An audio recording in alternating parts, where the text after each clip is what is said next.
Sekali lagi shalom. Ya, senang sekali saudara ibadah. Ya, jadi renovasi ini saya setuju ada renovasi hati saudara. Ya, supaya kita ini semakin dekat. Karena saudara dengan ruangan segini kan saya bisa melihat jelas loh wajah ganteng dan wajah cantik saudara semua. Saya berharap saudara juga bisa segera melihat kiri kanan depan belakang saudara. Saudara masih ingat tema kita tahun 2023 yang Tuhan berikan buat gereja kita? Apa saudara? Katakan sama-sama, menjadi lebih baik. 2, 3, menjadi lebih baik. Be better kalau bahasa Inggrisnya saudara. Menjadi lebih baik. Dan bulan Januari saudara temanya apa saudara? Kita mau menjadi lebih baik dalam hal apa saudara? Disiplin. Yuk katakan sama-sama, disiplin rohani, ya. Berdoa, membaca firman, ya.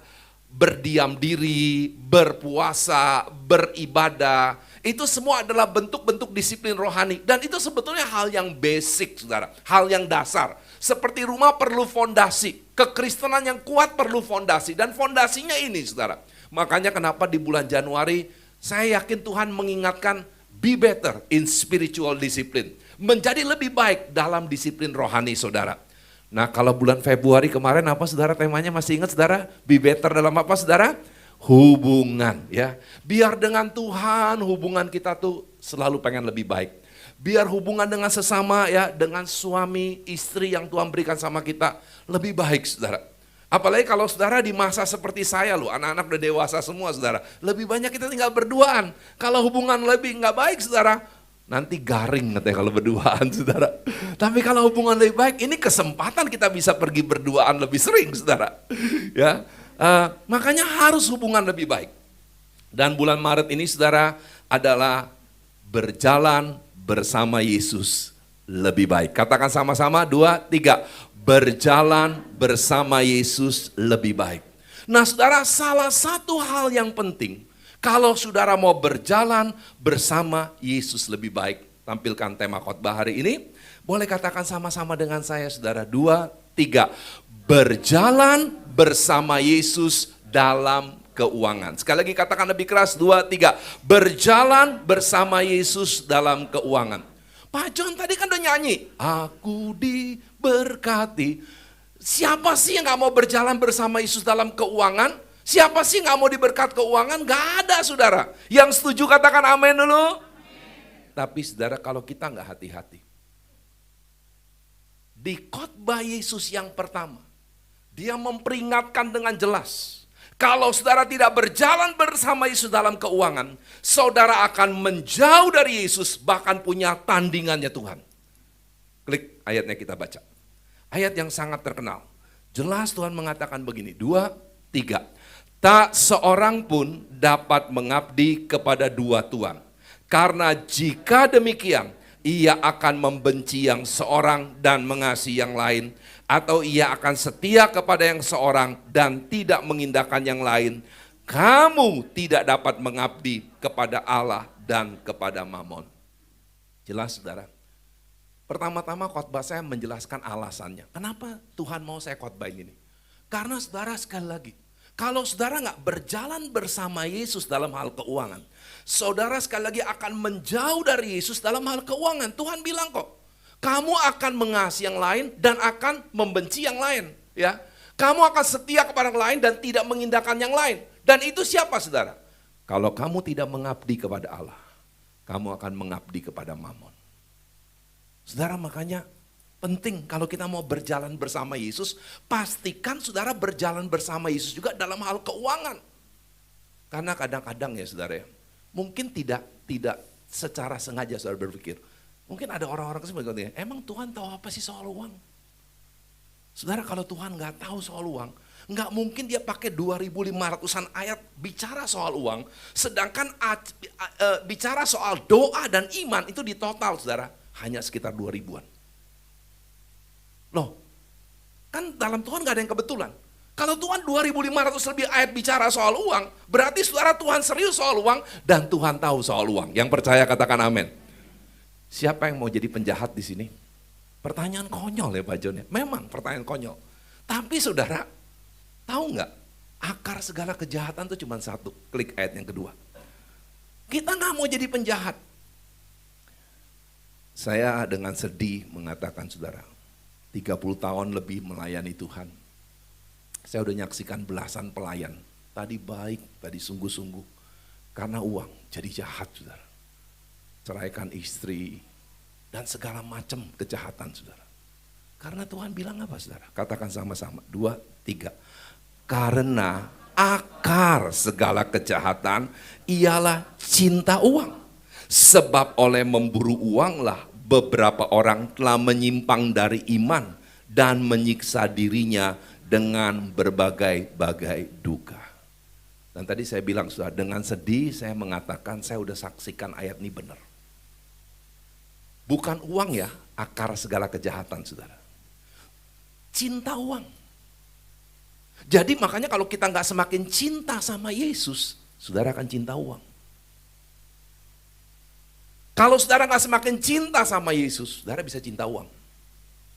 Dan Tuhan bilang akar segala kejahatan, dan memang saudara, kalau kita mau telusuri ya saudara, berbagai macam kejahatan tuh unsur-unsurnya karena cinta uang. Karena oleh orang memburu uang lah. Sampai seorang WL akhirnya mau jadi pengedar narkoba. Karena komisinya saudara jutaan, belasan juta. Dan saudara, sangat banyaklah cerita yang mengerikan. Makanya saudara, kenapa tema khotbah hari ini?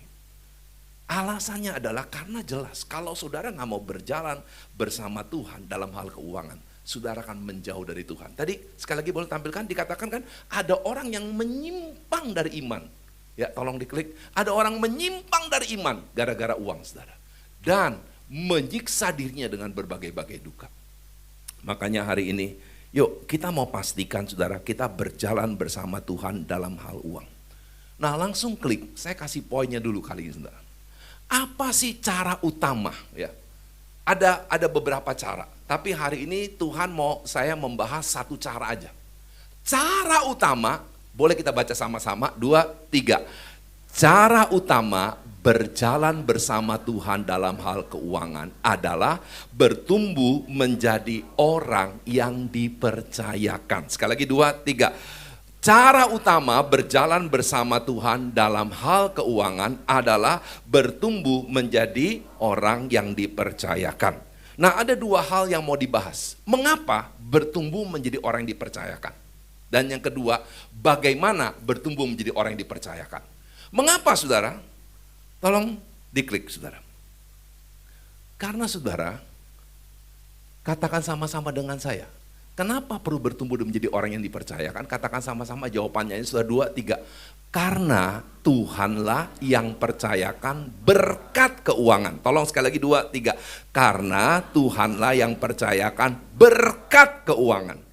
Saya sengaja menekankan kata berkat. Sebab kalau punya banyak uang aja saudara nggak perlu Yesus. Sebab kalau saudara perlu Yesus, kalau gitu orang-orang kaya yang ateis, bahkan saya baru saja mendapatkan sebuah artikel, nggak tahu benar atau enggak. Salah satu presiden terkaya di dunia ini adalah Presiden Rusia. Presiden yang ateis, yang tidak percaya adanya Tuhan. Jadi kalau cuma dapat uang, harus perlu Tuhan. Ya orang-orang ateis itu orang-orang yang lebih luar biasa dari kita dalam soal iman kepada Tuhan. Enggak saudara. Tapi kalau saudara mau berkat keuangan, itu cuma dari Tuhan. Yang mengerti katakan amin. Kita baca ayatnya untuk membuktikan. 2, 3. Maka janganlah kau katakan dalam hatimu, kekuatanku dan kekuatan tangankulah yang membuat aku memperoleh kekayaan ini. Tetapi haruslah engkau ingat kepada Tuhan Allahmu, sebab dialah yang memberikan kepadamu kekuatan untuk memperoleh kekayaan. Kalau kita beriman kepada Yesus, kita menyadari, nggak ada kuat gagah kita. Hey, you are nothing, kata Tuhan. Kamu tuh nggak ada apa-apa tanpa aku. Itu kata firman, saudara. Makanya saudara, sebenarnya kalau kita punya berkat keuangan, karena Tuhan. Pak John diberkati mobil baru, karena Tuhan. Benar saudara. Saya cuman nggak mau kasih, saya sekarang masih nggak ngerti ini mobil saya bisa punya, saudara. Karena saudara benar-benar secara akal manusia nggak bisa dijelaskan. Dan Tuhan saksinya saudara. Nggak ada masukin tahun 2022 kemarin mau ganti mobil. Jadi saudara, kalau tahun lalu saya dapat mobil baru, itu semua ceritanya sangat dahsyat dan luar biasa. Karena berkat tuh selalu kita nggak mikirin, Tuhan bilang, gua pikirin. Amin, saudara. Yuk mari kita percaya. Makanya saudara, jangan sekali-sekali. Berarti kalau kita bisa mengalami berkat keuangan Tuhan, karena Tuhan percayakan saudara. Dan jelas ayat yang kedua kita baca saudara. 2, 3. Sebab siapakah yang menganggap engkau begitu penting? Dan apakah yang engkau punyai yang tidak engkau terima? Dan jika engkau memang menerimanya, mengapa engkau memegahkan diri seolah-olah engkau tidak menerimanya? Kalau kita sungguh-sungguh beriman sama Tuhan saudara, kita tuh gak bisa banggain loh semua yang kita punya. Jangan sama gini, sakit loh dada saudara. Kalau bukan gua gak ada semua ini. Saudara enggak, kita tahu semua yang kita bisa capai itu semua karena Tuhan, amin. Makanya penting ya cara sadari saudara, kalau saudara nggak mau salah dalam soal uang, ingat terus gini, saya cuma dipercayakan. Punya mobil nih, saya cuma dipercayakan. Punya rumah ini, saya cuma dipercayakan. Punya bisnis, saya cuma dipercayakan. No, bukan saya. Saya cuma dipercayakan. Mau nggak katakan sama-sama saudara? 2, 3, saya cuma dipercayakan. Tambahin, jangan belagu, saya cuma dipercayakan. 2, 3, jangan belagu, saya cuma dipercayakan. Ingat saudara, semua saudara bisa punya, cuma dipercayain. Nah, cuma sekarang kita mau lihat yang kedua. Klik, bagaimana kita bertumbuh menjadi orang yang dipercayakan. Banyak orang akhirnya saudara, karena uang jauh dari Tuhan, tapi karena gak punya uang saudara. Jadi jangan salah loh. Juga sangat banyak orang karena gak punya uang jauh dari Tuhan. Sebab kalau kita berjalan bersama Tuhan dalam hal keuangan, Tuhan pernah bilang dengan jelas, aku datang supaya engkau mempunyai hidup. Ingat gak selanjutnya? Dalam segala kelimpahan. Yang percaya katakan sama-sama. Dalam segala kelimpahan. Berarti Tuhan gak mau keuangan saudara yang mengalami kelimpahan juga. Yang mengerti ayat ini katakan amin saudara. Kalau saudara mau tahu di mana Yohanes 10 ayat 10. Tuhan mengatakan aku datang supaya engkau boleh mempunyai segala kelimpahan dan termasuk dalam hal keuangan. Jadi saudara kalau kita gak bertumbuh menjadi orang dipercayakan, itulah yang menyebabkan kita ini kok dalam hal keuangan jadi jauh dari Tuhan ya. Bukan karena kaya, banyak orang karena miskin jauh dari Tuhan juga saudara. Jangan salah loh. Dan saya sudah menemukan orang-orang kaya yang demikian cinta Tuhan sampai saya menitikkan air mata saya saudara. Saya akhirnya ketemu orang Indonesia yang ngomong begini. Aduh, saya 30% aja udah sangat cukup. Dia gak mau sembarang cerita sama orang saudara, tapi dia bilang, saya mengembalikan 70% dari penghasilan saya. Bukan PP, saudara, 70%. Itu kalau nggak ngalami cintanya Tuhan, nggak mungkin, saudara. Karena tidak jarang juga orang, saudara, baru bisa PP mulai jutaan aja, udah nggak jujur. Apalagi udah PP ratusan juta, nggak bakal bisa jujur, saudara. Kalau nggak apa, saudara, nggak sadar. Cuma dipercayain, jangan belagu. Cuma dipercayain sama Tuhan. Cuma dipercayakan sama Tuhan. Yang mengerti katakan amin. Sekarang kita baca ayatnya. Ayat yang suka bikin sensi. Kenapa saudara? Karena saya pernah dikritik waktu saya khotbah ini. Pak John khotbah. Lagi nih khotbah lagi mau pembangunan lagi. Butuh duit deh Pak John ya, butuh duit ya. Udah. Saya bersyukur Tuhan hibur saya gini. John, kalau kamu dikritik itu bukan kamu. Kan ini firman. Orang itu kritik firman. Oh ya terima kasih Tuhan. Jadi habis ini kalau ada yang mau kritik, ingat lu saudara bukan kritik saya lu saudara. Saudara kritik firman, kita baca sama-sama. 2, 3. Janganlah kamu mengumpulkan harta di bumi. Di bumi ngengat dan karat merusakkannya dan mencuri, membongkar serta mencurinya. Tetapi kumpulkanlah bagimu harta di sorga. Di sorga ngengat dan karat tidak merusakkannya dan pencuri tidak membongkar serta mencurinya. Karena di mana hartamu berada, di situ juga hatimu berada. Mau pembangunan ya Pak John ya, mau kumpulin dana ya, jangan kumpulin harta. Tapi saudara saya terharu dengan yang 70% ini saudara. Saya baru ketemu tahun lalu. Dia nggak ada properti saudara, kecuali rumah dan rumah anak yang dia beliin. Dan saya bersyukur bukan dengar dari dia. Tapi jangan salah Pak John, ntar surga Tuhan tunjukin tuh propertinya tuh.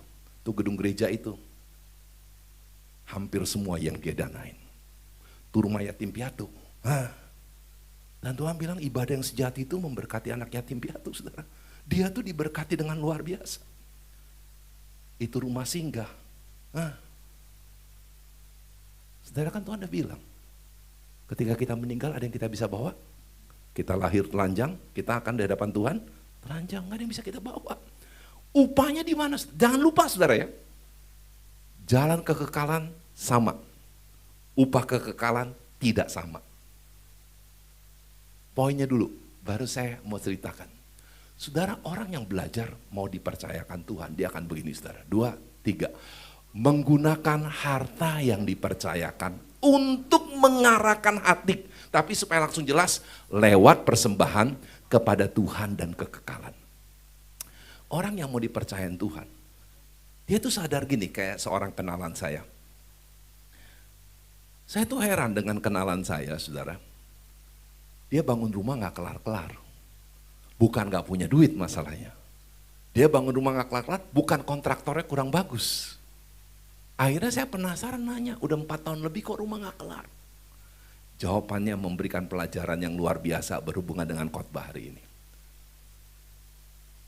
Saya tuh nyiapin rumah untuk sepanjang hidup saya yang masih dunia ini. Dia waktu itu umur 52 saudara. Jadi dia bilang, saya mau mikirin kalau saya umur 80 Tuhan percayakan di rumah ini saya masih nyaman. Wow. Makanya dia bilang dia rela habisin uang yang begitu banyak. Bongkar pasang lagi, rapiin lagi karena buat rumah seumur hidup.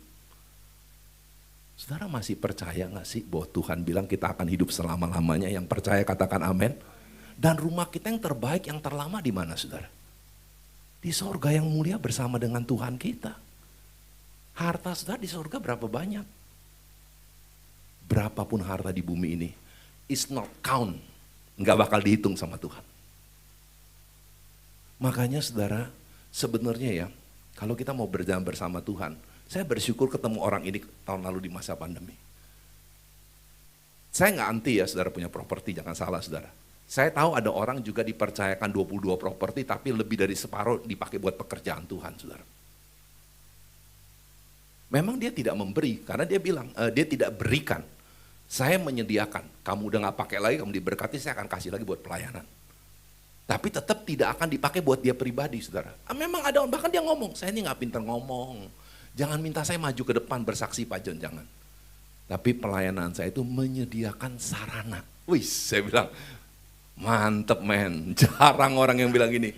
Tuhan percayakan banyak properti supaya banyak sarana buat pekerjaan Tuhan di muka bumi ini, saudara. Saudara, kita begitu nggak saudara? Coba, saudara masih sadar nggak? Saudara kan kekal selama-lamanya, tapi yang dikekal itu berapa yang saudara sediain? Upah beda loh saudara sekali lagi. Jelas di Wahyu. Nah itu lain kali khotbahnya saudara, kalau saudara mau tahu. Jelas upah beda. Jalan kekekalan sama, upah kekekalan tidak pernah sama. Nah makanya Tuhan tuh pakai uang memang saudara. Karena sekali lagi coba baca saudara. Tuhan bilang biarlah di mana hartamu, di situ hatimu. Berarti harta itu cara kita mendekatkan sama Tuhan. Nah sekarang saya mau bahas sebagai poin terakhir ya. Tapi memang ini yang bagian panjangnya saudara. Ya, ini baru 20 menit ya. Tapi ini masih butuh sekitar 15 menit sampai 20 menit untuk bagian panjangnya. Saya mau bahas tentang, tolong diklik, karena ini yang Tuhan gerakkan untuk saya bahas. Apa persembahan yang mengarahkan hati kepada Tuhan dan kekekalan? Saya mau peringatkan, saudara boleh kembalikan perpuluhan, saudara boleh kasih persembahan, tapi belum tentu itu yang mengarahkan hati kepada Tuhan dan kekekalan. Karena Matius 6 bilang, ada orang memberikan persembahan untuk pamer. Jangan saudara. Tuhan bilang kamu udah terima upahmu, yang pamer-pamer udah terima upahnya. Udah upahnya sudah terima, dipuji-puji orang, tapi upah dari Tuhannya saudara gak terima. Saya percaya ada 3 hal penting tentang persembahan, saudara. Klik yang pertama. Boleh kita baca sama-sama, 2, 3. Persembahan sebagai pernyataan terima kasih akan apa yang Tuhan sudah lakukan. Kita baca sama-sama. Berilah kepada Tuhan kemuliaan namanya, bawalah persembahan dan masuklah menghadap Dia. Kita disuruh bawa persembahan menghadap Dia karena apa, saudara? Saya mau terima kasih. Saya setuju ada hamba Tuhan yang khotbah perpuluhan gak penting, tapi salahnya gini, saudara. Karena dipakai buat investasi. Saya setuju, saudara. Setujunya persembahan bukan investasi. Memang Tuhan janji. Tapi saudara, kalau kita beri persembahan itu karena apa yang Tuhan sudah beri dan kerjakan. Yang mengerti katakan amin, saudara. Kita tuh kasih persembahan bukan karena apa yang kita mau Tuhan kerjain. Enggak, saudara. Walaupun saya belajar gini, saudara. Saya punya anak udah dewasa semua, nih ada, saudara. Saya udah 2 atau 3 kali sincia, anak-anak saya semua kasih angpau. Anak-anak kasih angpau ke orang tua enggak? Anak-anak saya kasih angpau loh, saudara, betul. Mereka bilang mereka pengen terima kasih. Dan saudara, mereka nggak bilang gini, Daddy. Karena dia tahu kan biar mana saat ini saya sama anak-anak saya dibandingin, saya tetap lebih baik secara ekonomi, saudara. Tapi mereka nggak perlu minta. Tanya nih timir saksinya. Lagi pergi rame-rame, udah Daddy yang bayarin. Mumpung Daddy masih bisa bayarin. Pergi rame-rame nginep hotel, Daddy yang bayarin. Dikasih angpau, balikin ke anak-anaknya, cucu-cucunya. Lebih gede, saudara. Saudara, jangan sama Tuhan tuh gitu. Tuhan, ini aku kasih persembahan ya. Gak usah. Tuhan tuh Bapak yang lebih baik dari yang Pak John. Dan dia lebih kaya dari Pak John. Saudara menabur, Tuhan bilang, aduh anakku ini luar biasa. Tahu diri lagi, udah memberi, enggak. Aku berkati berlipat kali ganda. Makanya persembahan tuh motivasi harus terima kasih. Motivasi bukan investasi. Jangan cari untung dari Tuhan, saudara. Saudara sangat diberikan keuntungan dari Tuhan. Lebih be thankful. Lebih menjadi orang yang suka terima kasih. Amin, saudara. Nah yang kedua, saudara. Klik. Jelas Tuhan mengatakan, kita baca dulu sama-sama. Persembahan untuk menjadi saluran berkat Tuhan untuk gereja dan pelayannya menggenapi rancangannya. Baca dulu ayatnya. 2, 3. Tidak lama sesudah itu Yesus berjalan berkeliling dari kota ke kota dan dari desa ke desa memberitakan Injil Kerajaan Allah. Kedua belas muridnya bersama-sama dengan dia. Yohana istri Kusah, bendahara Herodes, Susana dan banyak perempuan lain. Perempuan-perempuan ini melayani rombongan itu dengan kekayaan mereka. Nah ini yang paling sensi, saudara. Apalagi mungkin kita melihat ya, ada pendeta yang menyalahgunakan. Saya minta maaf, saudara, kalau ada teladan itu. Dan oleh anugerah Tuhan sampai hari ini, saya sudah 33 tahun jadi gembala, sebentar lagi bulan April ini, saudara, saya tetap mau mempertanggungjawabkan semua penggunaan uang. Ya. Jadi saudara, minimal ada auditor, ada bendahara, kita tahu saudara semuanya. Tapi saudara ayo, jangan kita gini ya, ngelihat 1-2 hamba Tuhan yang salah, makanya jangan kasih. Terus makanya saudara menolak cara Tuhan memberkati pelayan full time. Klik, caranya bagaimana? Persembahan apa saudara? Karena hari-hari ini lagi rame nih saudara. Belum. Ada ayat satu lagi sebelumnya. Yang ayat perpuluhan. Maju.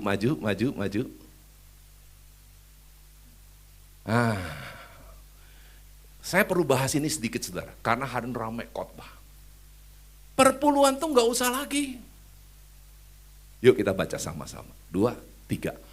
Bawalah seluruh persembahan persepuluhan itu ke dalam rumah perbendaharaan, supaya ada persediaan makanan di rumahku dan ujilah aku, firman Tuhan semesta alam, apabila aku tidak membukakan bagimu tingkap-tingkap langit dan mencurahkan berkat kepadamu sampai berkelimpahan. Memang janji ini ada, saudara. Jangan salah ya. Tapi kita nggak boleh punya semangat gini, karena kalau kita bisa memberikan, Tuhan udah kasih dulu. Tuhan suruh kasih perpuluhan dari apa, saudara? Dari penghasilan kan? Berarti kalau saudara punya penghasilan, perpuluhan nggak? Nggak usah, saudara. Nggak usah perpuluhan.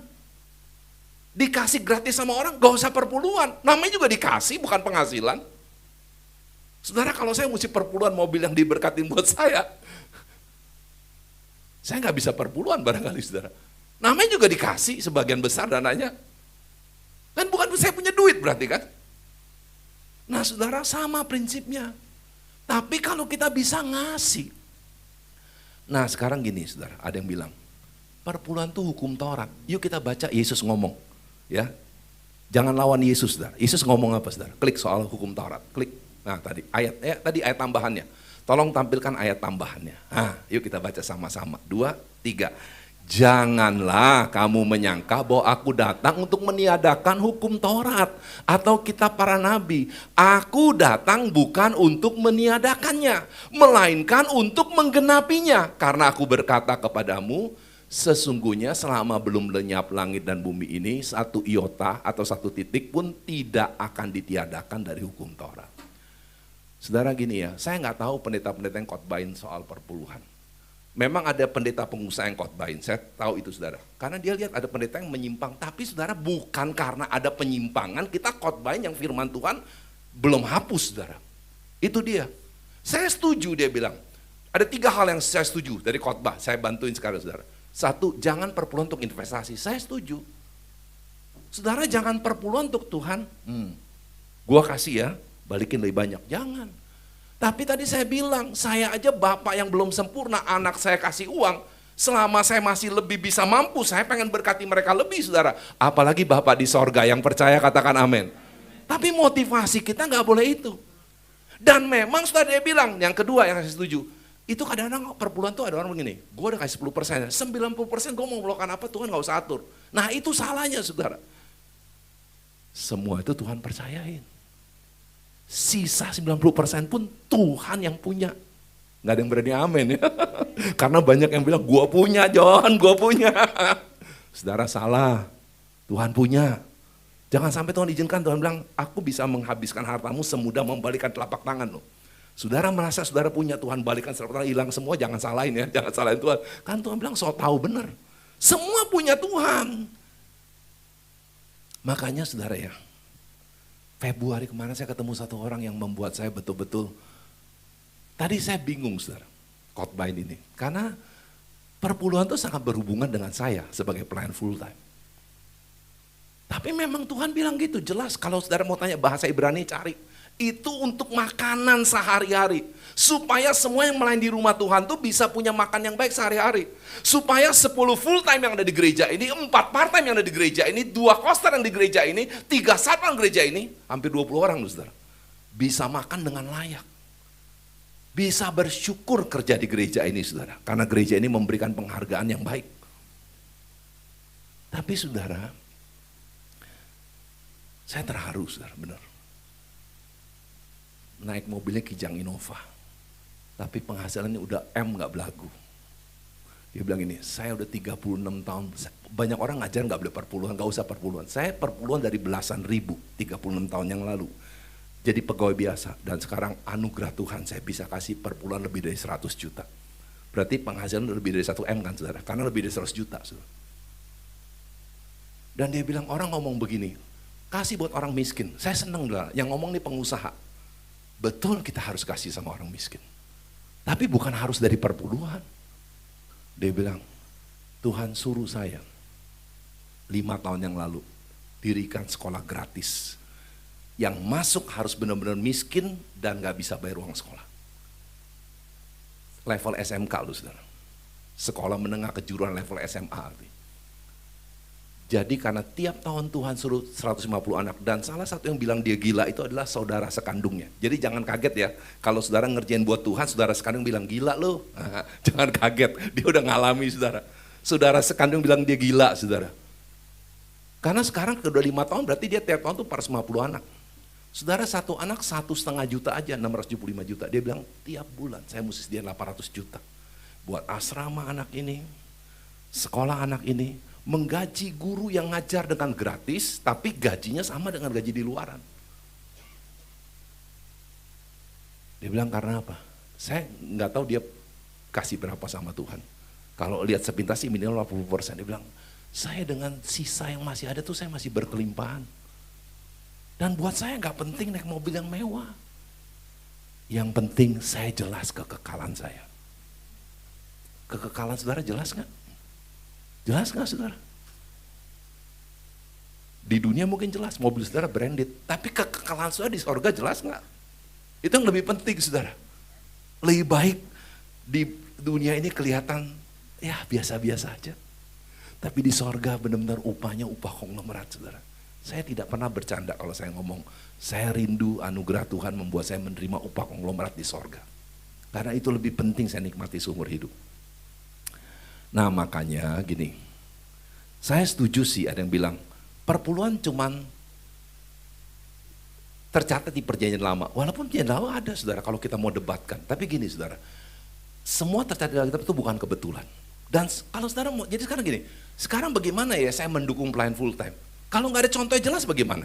Malah kalau nggak hati-hati ada yang punya mental gini, makanya ini persembahan sekali kasih, lu tuh digaji gua jangan macam-macam. Saudara jangan sekali-sekali kasih perpuluhan, saudara pikir saudara menggaji pelayan full time. Tidak saudara. Saudara cuma dipercayakan jadi saluran berkat. Cuma dipercayakan Tuhan. It's not you. Semua dari Tuhan kok berkatnya saudara. Makanya saudara ayo. Jangan soal ini saudara. Saya percaya orang yang semakin ini, dia akan tema perpuluhan ini, bukan perpuluhan saja sekarang. Kalau saya udah rasakan kebaikan, ke 10% tuh gak cukup. Saya tahu kebaikan Tuhan yang luar biasa. Contoh aja deh saudara, kita mengalami kebaikan seseorang kan, sampai kadang-kadang kita bisa melakukan sesuatu pada orang itu, yang bahkan, ini secara akal manusia kamu luar biasa melakukannya. Saya udah lihat beberapa contoh. Saudara. Nah makanya saudara ayo, persembahan itu untuk jadi saluran berkat. Dan memang kita harus dukung gereja dan pelayannya, supaya pelayanannya berjalan dengan baik. Dan yang terakhir, memang saudara persembahan itu harus ini, ya klik. 2, 3, persembahan untuk menjadi berkat bagi sesama yang membutuhkan. Baca ayatnya, ayat yang terakhir, 2, 3. Barang siapa mempunyai harta duniawi dan melihat saudaranya menderita kekurangan, tetapi menutup pintu hati terhadap saudaranya itu, bagaimana kasih Allah dapat tetap di dalam dirinya? Anak-anakku, marilah kita mengasihi bukan dengan perkataan atau dengan lidah, tetapi dengan perbuatan dan dalam kebenaran. Dan Tuhan gak bilang kaya loh saudara. Barang siapa punya harta duniawi, makanya jemaat Makedonia sampai Tuhan puji. Sementara mereka lagi susah, sementara mereka menghadapi tantangan. Saudara makanya kenapa gereja kita ada pelmas dan diakonia. Pelmas itu memberkati keluar, diakonia ini ke dalam. Saya gak kasih tahu saudara. Bahkan Pak Silas yang ada di grup pejabat pun gak tahu, tolong diklik. Saudara, kemarin ada gereja kita kebanjiran di Nangkakayan. Terus mulai diumumin, siapa yang mau ikut bantu? Hari pertama, hari kedua, ya 4 paket, 2 paket. Terus saya bilang, gak usah cantumin nama kita, nama gereja kita. Saya bilang, Mir, langsung belanja. Per 25 paket langsung belanja. Sisanya kita yang tanggung, kita kirim. Kenapa saudara? Karena gereja kita punya pelmas. Jadi saudara gampang aja melakukan. Jadi kita juga sadar. Nah gini saudara, ada yang nanya gini, bagus pertanyaan. Pak John, bukankah harus merupakan tindakan pribadi? Betul. Seperti tadi ibadah ada ibadah pribadi. Kita nolong orang juga ada nolong pribadi. Ada orang-orang kayak seperti saya saudara, saya udah saksikan sama saudara. Tuhan kasih beban yang mungkin saudara gak dikasih beban. Saya mau sekolahin, kuliahin sebanyak anak saudara. Tapi itu beban buat saya, dan makanya sampai sekarang tidak ada pengeluaran dari gereja, saudara. Karena itu beban pribadi yang Tuhan berikan. Tapi ada beban yang Tuhan kerjakan buat bersama-sama. Saudara, mengapa gereja kita tuh, saudara benar ya, udah banyak saksi. Dari RT, RW, lurah, camat, kepolisian. Semua bilang gereja kita tuh peduli sama masyarakat, saudara. Saya nggak tahu saudara pernah ngalami nggak, tapi saya udah ngalami, saudara. Biasanya ke pejabat saya tuh yang bawa oleh-oleh. Tapi kemarin ketika ada kapolsek baru, dia bilang salah satu gereja yang dia mau kunjungin, salah satu tempat ibadah yang dia mau kunjungin adalah ini. Dia pilih gereja yang pertama, saudara. Dan dia bawa bingkisan, saudara. Dia bilang apa? Saya udah dengar, karena dia kan baru naik. Sedangkan anak buahnya kan orang-orang lama di kapolsek. Gereja ini luar biasa jadi berkat. Jadi saudara, dia bawain bingkisan. Saya bilang nih, saya baru ngalami nih, ketemu pejabat biasa yang saya bawain bingkisan, dia yang bawain bingkisan. Kenapa saudara? Karena gereja kita sudah menjadi berkat lewat pelmas kita. Amin saudara. Nah makanya kalau sebentar diingetin pelmas, ini bukan kok, karena memang pelmas tiap bulan Maret kita ingetin saudara. Makanya kali ini saudara saya bilang, udah Ineke, nggak ada form. Cuman kita kasih tahu, pelmasnya masih jalan, diakonia masih jalan. Saudara perlu tabur, supaya pelmasnya memberkati masyarakat sekitar. Karena apalagi visi gereja kita blessing community. Gereja sekitar jemaat orang sini harus terlebih tahu, saudara. Panti asuhan yang ada di masjid, saudara kan nggak tahu kan? Ada yang belum tahu kan? Kita tabur, saudara. Supaya apa, saudara? Supaya mereka tahu. Aku nggak peduli agama apa-apa. Tapi Tuhan bilang sama anak yatim piatu harus peduli. Ayo. Yuk mari saya mau ajak saudara. Jadilah orang dipercayakan. Dan orang dipercayakan itu selalu kepengen hatinya terarah kepada Tuhan dan kekekalan. Bukan di bumi ini saudara. Walaupun syukuri karena Tuhan mau kok. Rancangan Tuhan yang dahsyat dan ajaib bukan tunggu di sorga. Di bumi pun Tuhan alami. Tuhan mau saudara alami. Amin saudara. Tapi apapun yang kita alami di muka bumi ini, kita terus mau pastiin hati saya cuman terarah kepada Tuhan dan kekekalan. Di bumi 70-80 tahun, lebih 80 tahun itu bonus. Tapi saudara, di kekekalan untuk selama-lamanya dan upah itu. Mari kita nikmati bersama-sama nanti saudara. Amin saudara.